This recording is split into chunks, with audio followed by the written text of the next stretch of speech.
Good morning, and thank you, Mr. Chairman, for holding this hearing. And thank you to our witness, President and Chair of EXIM, Rita Jo Lewis, for appearing here today to discuss the role of the United States Export-Import Bank, particularly with respect to competition with China.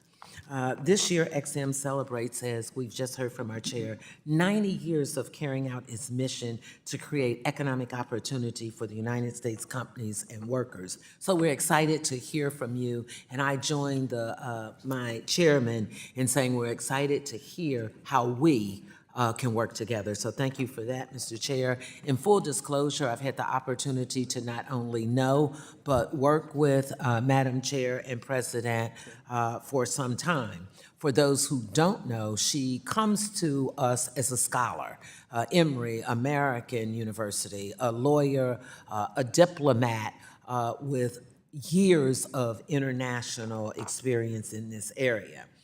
We know by providing financial tools to help the United States businesses export their American-made goods and services around the world, EXIM supports United States jobs and helps our companies successfully compete abroad. Today, you may hear claims that EXIM simply hands out money to large corporations, but I want to go on the record, Mr. Chair, stating that, in fact, 90% of EXIM's authorizations directly benefit United States small businesses. The purpose of EXIM is to level the playing field to ensure that American companies can compete for global sales, and that is exactly what the bank does in every single one of our congressional districts represented in this hearing today. And Mr. Chairman, I'd like to enter into the records a chart.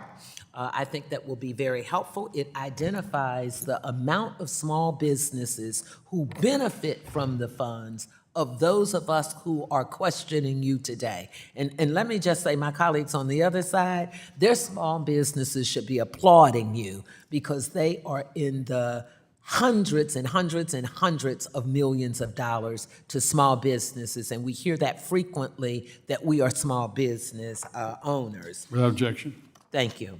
Under your leadership, Chair Lewis, the Export-Import Bank has committed to advancing diversity, equity, inclusion, and accessibility, and cultivating a diverse workforce at the bank and identifying ways to support women-owned, minority-owned, rural, et cetera, et cetera. The Export-Import Bank is critical to ensure the United States can effectively compete with China.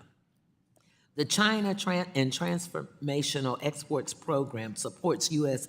exporters facing competition from China and ensures that we continue to lead in the 10 transformational export areas, including AI, renewable energy, fintech, and semiconductors. By fostering American innovation and expansion into global markets, EXIM enables the United States company to go toe-to-toe with foreign rivals, resulting in more export and more well-paying jobs in cities across the countries. Unfortunately, some of my colleagues across the aisle have fought the reauthorization of EXIM despite historically strong bipartisan support for the bank.